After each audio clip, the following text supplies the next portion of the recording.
So those are the reasons, those are all the things, what we consider green, plus there's many more. And so let's get to the certifications. You've got Earthcraft House, and I think I see a lot of Earthcraft House builders in here. You also have Earthcraft House Remodel, and that was a program that we helped establish when I was just a little project manager at Sawhorse.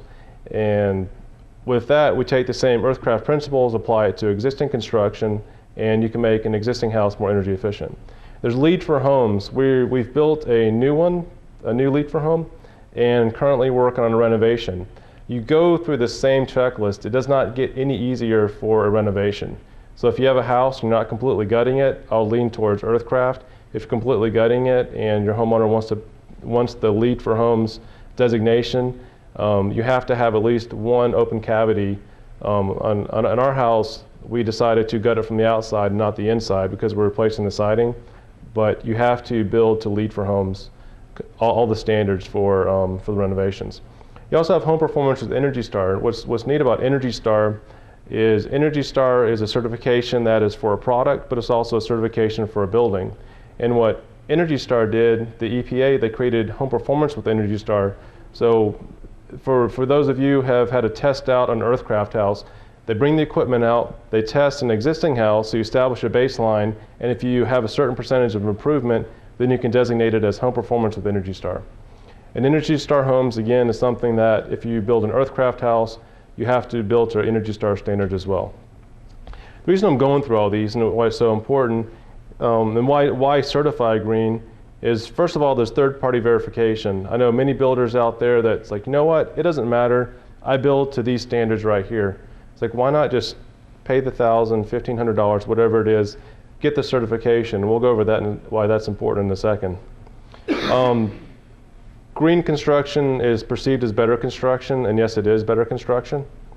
There's tax credits and rebates for green construction, and in the near future, and I know they're kicking around right now, your home energy rating and also the certification that you get in your house is going to help your homeowners get a better loan if it's a green house.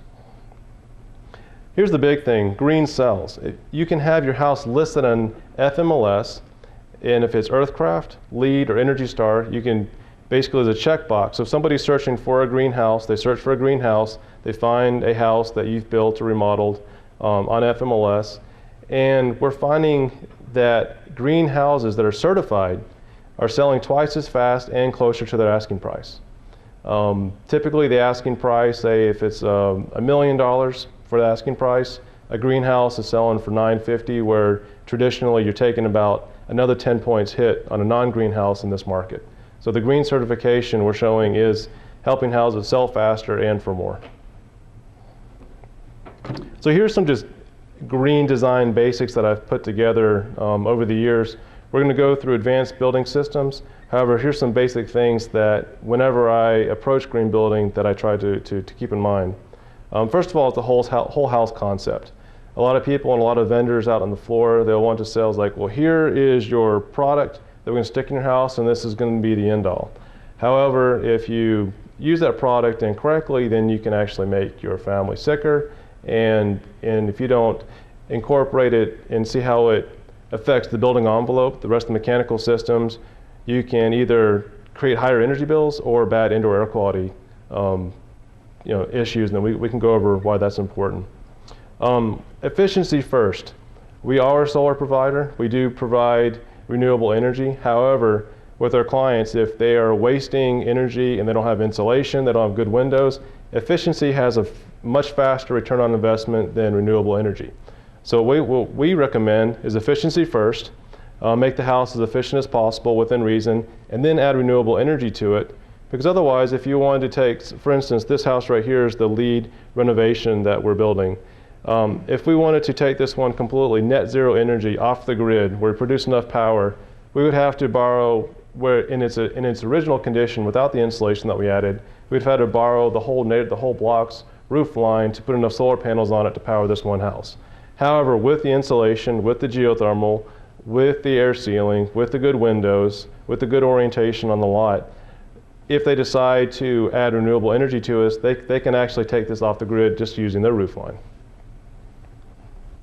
And solutions, not products. And I showed spray foam insulation in here, It's kind of a dual message. I see a lot of people using spray foam insulation on a retrofit, saying we put spray foam insulation in, it's great. However, we need to spray foam insulation. We do use it on every project that we do. However, you have to keep in mind what is inside the building envelope, and you have to deal with combustion safety as well. So on a roof line, if you decide to, or in a crawl space, if you have combustion equipment that is not efficient equipment where it's open combustion, you have to be very careful with indoor air quality standards, make sure you have proper ventilation as you tighten up your buildings. So, however, with spray foam insulation, if you do add spray foam insulation and you're upgrading your HVAC, or you're looking to replace your HVAC plus insulation, you're saving, your homeowner is going to save overall on the utility bills, and they're also going to save on the upfront cost of the HVAC. Upgrade your insulation, you don't have to have as much air flowing through your house to heat and cool the house because your building envelope is more efficient. So it's not just one product, HVAC or insulation or your windows, it's all of them combined that makes a good building envelope and energy efficiency. So let's get into some of the advanced mechanical systems that are currently on the market in Georgia that make sense. We've got solar thermal, solar power, solar pool heating. Has anybody seen solar pool heating in here? Oh, a couple of you guys have. Anybody been in Georgia Tech? The Aquatic Center? They have a solar pool heater on it. However, I found out 2 weeks ago, I keep on calling it a pool heater. They actually use it at night to cool off the pool because the pool is actually too hot during the day. So it's basically radiating the heat from the pool outside at night. But anyway, it's designed as a solar pool heater if they decide to use it during the day. And we also have geothermal HVAC. So why is the sun so important? What's the nickname for Atlanta?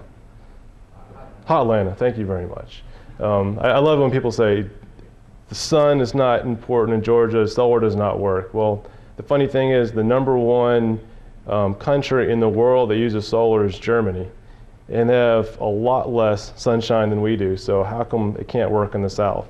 Well, I think their argument is based on sun does work in the South, however, power is so cheap for now because we burn coal and fossil fuels that we use are a lot cheaper. However, the cost of water, energy, and gas is going up constantly. As I was driving in here, and it was kind of deja vu. The last show I came to here was the spring home show, and I remember that was when we were having our little gas crisis. And I was driving by the Quick Trip on the way in here. I was like, wait a second. I remember driving by the last time, there was about 100 cars parked outside of it waiting for the pump to get filled up so they can fill up their cars with gas.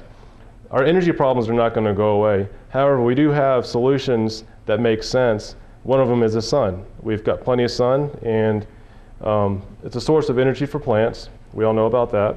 But also provides light and heat. It's funny with the way we design our houses, around the sun is very important. If you look to architecture before HVAC, overhangs were not just an architectural accent, they also help shade the windows. They also help protect the house from the elements. As soon as the advent of HVAC came around, design went out the window for energy efficiency, and it's like, we'll just design anything because we can make up the difference with mechanical systems. Well, if you have smart design, a good design based around the sun and the elements, and good mechanical systems, guess what? Your house can be 30 to 40% more efficient just because of a good green design.